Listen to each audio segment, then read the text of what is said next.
नमस्कार।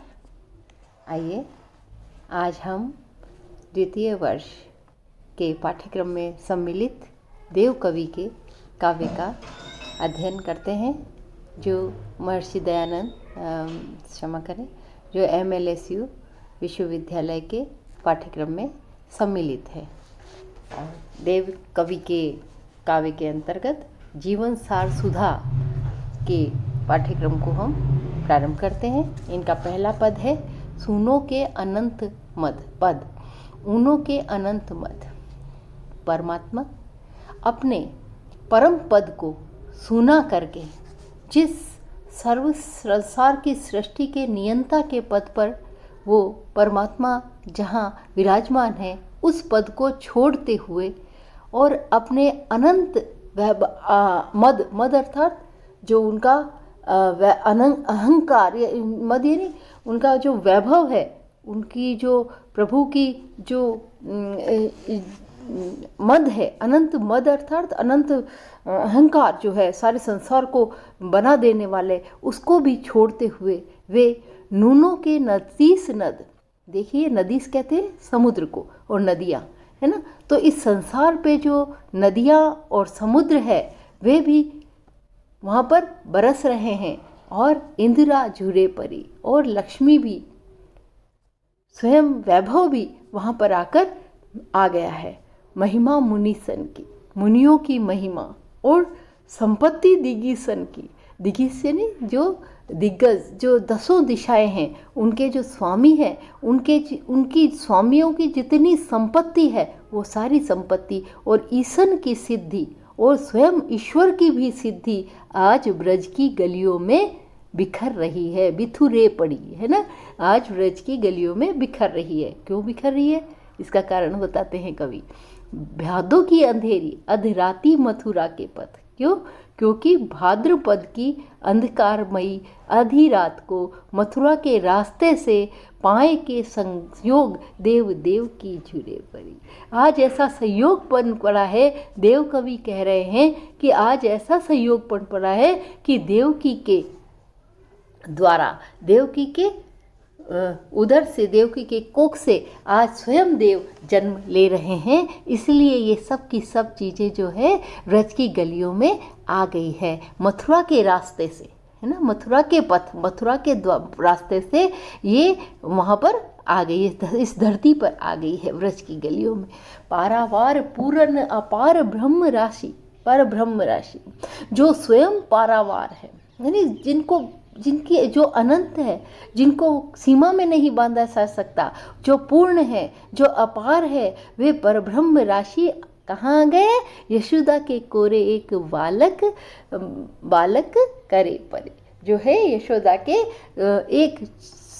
एक सामान्य से बालक के ऊपर ये सारी चीज़ें परमात्मा स्वयं बालक के रूप में यहाँ आ गए हैं, ब्रज की गलियों में आ गए हैं। तो देव कवि की काव्य की विशेषता है कि पहले सारी चीज़ बताएंगे और अंत में जाकर वो बताते हैं कि हर पद के अंदर उनकी एक जिज्ञासा जो जागृत करते हैं, वह उनकी कविता रचने की विशेषता है कि उन्होंने पहले जिज्ञासा जागृत करते हैं कि ऐसा क्या हुआ कि स्वयं परम पद प्राप्त करने वाले स्वयं नदी को इस धरती पर, क्योंकि इतनी बारिश हो रही थी ना उस समय, इसलिए नदी स्वयं ऐसा लग रहा है कि समुद्र और नदियाँ सारी की सारी यहाँ बरस जाएगी। इंदिरा वैभव, सारा वैभव यहाँ आ गया है, मुनियों की महिमा आ गई है, संपत्ति आ गई है, स्वयं ईश्वर की सिद्धि आ गई है, सब कुछ यहाँ पर ही आ गया है। तो एक वर्णन सौंदर्य है ना, चित्रात्मक भाषा का सौंदर्य और अनुप्रास का सौंदर्य देखिए। देव देव की ब्रज बीथी बिथुरे परी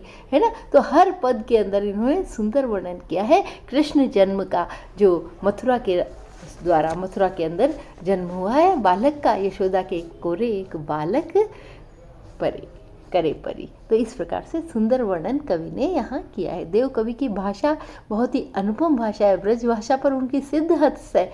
सुंदर छोटे छोटे शब्दों के अंदर देखिए, कहीं बड़ा शब्द नहीं है, कहीं सामासिक शब्दावली नहीं है, बहुत ही आसान सी सरल सी भाषा उनकी, जो बहुत प्रसाद गुण को माध्यम से यहाँ पर व्यक्त हुई है। अगला पद देखते हैं। डार धूम दलना बिछोना नव पल्लर के सुमन झंगोला सोहे तन छवि भारी है। अब देखो क्या कह रहे हैं, जिसने द्रुम पलना, पेड़ों के ऊपर पलना लगा लिया है और नए नए पत्तों का बिछौना बना लिया है और पुष्पों का उसने झबला पहन लिया है। झंगुला यानी झबला, छोटे बालक कोई आया है तो बालक झबला पहनेगा ना, तो उसने बालक सोहे तन छवि भारी है, उसके तन पर अत्यंत शोभा दे रही है उस पुष्पों के झबले के अंदर, जिसने पेड़ के ऊपर पल्ला डाल दिया है और उसके ऊपर बिछोना किसका है, नए नए पत्ते जो फूटते उनका उसने बिछोना है। पल्लव पवन झुलावे, और उस झूले को कौन झुला रहा है, हवा झुलाती है। केकी कीर बहलावे, है ना, कोयल और तोते और मोर इत्यादि क्या कह रहे हैं, उसको बहकावे, है ना, बहरावे, उसको लोरी सुना रहे हैं मीठी आवाज़ में। और कोकिल हरावे हर हुलसावे कर तारी दे, और कोयल जो है वो ताली बजा बजा कर उसे खिला रही है, हिला रही है और खिला रही है। और एक जिज्ञासा जागृत हो रही है कि सब किसके कारण हो रहा है ना। तो ये देव कवि की बहुत अच्छी विशेषता है। आगे देखो, पूरित पराग सो उतारो करे लाई लोन, और जैसे बालक के नज़र लग जाती ना तो क्या करते हैं, राई लोन उतारते। एक लोक, हमारी लोकोक्ति है, ये लोक जीवन की एक रीति है। तो क्या करते हैं, वहाँ पर नए नए जो मंजरी आ गई है पेड़ों के अंदर, वो पराग से मान लो उस बालक की राइलोन उतार रहे हैं। और कंज कली नाई का लतानी थीरदारी दे, और कौन उतार रही है, वो जो लताओं के ऊपर नई नई मोगरे की कलियां आ गई है, कंज कली, है ना, कलियां आ गई है, वो सिर पर साड़ी ओढ़कर, है ना, मानो लता रूपी स्त्री सिर पर साड़ी ओढ़कर ऐसे राइलून उतार रही है उस बालक की। मदन महीपजू के बालक वसंत, ये सब किसके कारण हो रहे हैं, मदन महीप, कामदेव रूपी राजा का जो बालक है बसंत, कहते ना वसंत ऋतु किसकी, कामदेव की एक बाण है, पंचबाण में से। ताही प्रातः ही जगावत गुलाब चटकारी दे, उस बालक को खिलाने के लिए सुबह सुबह गुलाब जो है वो चटकारी, जब गुलाब खिलता है तो एक चुटकी सी आवाज़ आती है, तो मानो सुबह सुबह गुलाब चटकारी देकर चुटकी बजाकर उस बालक को खिला रहा है। तो कितना सुंदर रूपक अलंकार का सांग रूपक रूप हमें यहाँ दिखाई दे रहा है कि गुलाब जो है बसंत रूपी बालक, जिसने डालियों के ऊपर पल्ला लगाया हुआ है, जिसका बिछोना नए पल्लव है, सुमन रूपी उसका झबला पहना हुआ है, हवा उसको झुला रही है, केकी और कीर यानी क्या कहते हैं, तोता और मोर इत्यादि उनको बहला रहे हैं, कोयल उसको ताली झुला ताली बजा बजा के खिला रही है ना। और इस प्रकार से नायिका जो है, लता रूपी नायिका, उसको नज़र उतार रही है। इस प्रकार से मदन रूपी राजा जो इस ऋतु का राजा कौन है, मदन, और उसने बसंत रूपी बालक को सुबह सुबह गुलाब चटकारी। कितना सुंदर सा सांग रूपक जो है यहाँ देखने को मिलता है।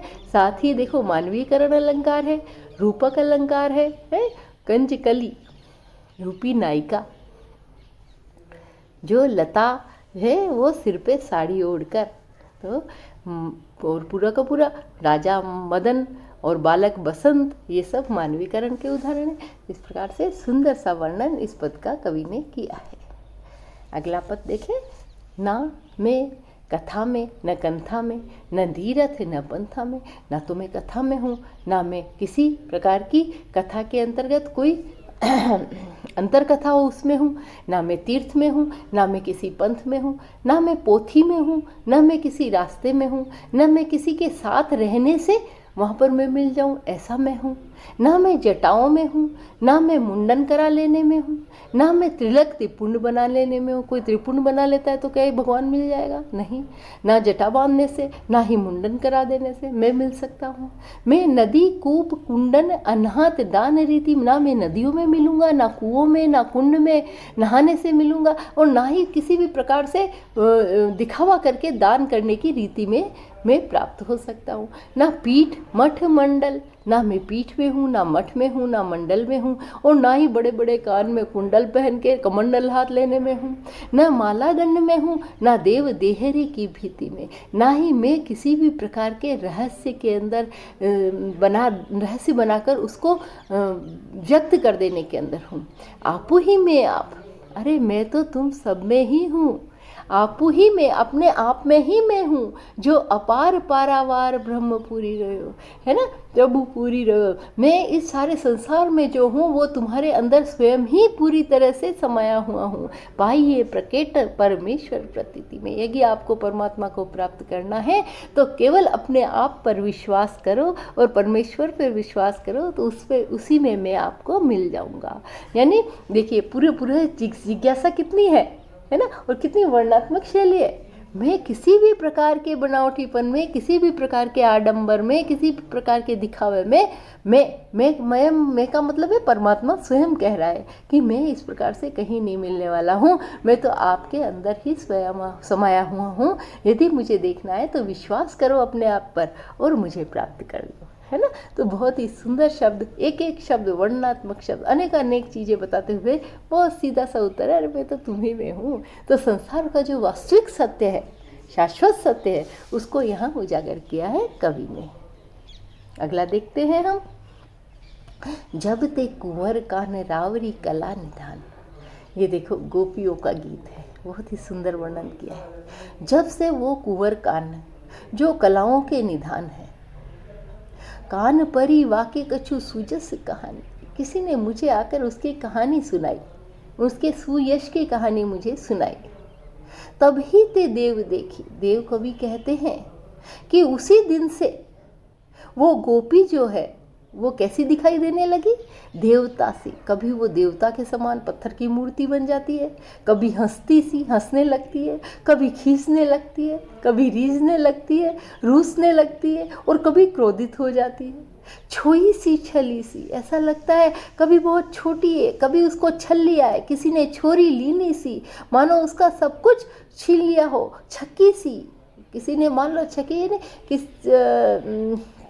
किसी ने उसका छल उसके साथ बहुत ज़्यादा कर दिया, छीन लिया हो उसका सब। जकी सी, रट पकड़ ली है, टकी सी, कुछ नहीं है उसके पास, लगी थकी ठहराने से, कभी ऐसा लगता है बहुत ज़्यादा काम करके आई है, बहुत ज़्यादा थक गई है।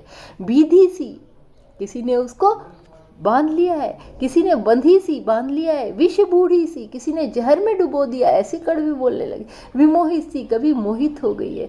बैठी वह बकत बिलो की बिकाने सी, वह जो सखी है जिसको केवल कृष्ण की कला की कहानी ही सुनाई है, देखा ही नहीं है, केवल कहानी सुनाई है, तभी से उसकी हालत ऐसी हो गई है जैसी वो बिक गई हो किसी के हाथों। देखो अनुपम दोहा है ना। तो कृष्ण की, परमात्मा की तो कहानी भी ऐसी है जिसको सुनते ही ऐसी हालत हो जाती है। तो गोपियों की भी यही स्थिति हुई है। बहुत ही सुंदर अनुभवों का वर्णन है यहाँ, है ना। विभिन्न प्रकार के अनुभव, उसकी प्रेम की स्थिति को और उसकी व्याकुलता की स्थिति को, उसको प्रेम में सब कुछ लुटा देने वाली स्थिति को, गोपी की स्थिति को यहाँ व्यक्त किया है कवि ने। तो बहुत सुंदर काव्य देव कवि का, बहुत ही सी करके यहाँ पर एक अनुप्रास का सौंदर्य है, ना कि इसको हम उपमा कहेंगे, लेकिन ये सारी स्थितियाँ अनुभवों की स्थितियाँ भाव के अंतर्गत जो आती है। धन्यवाद।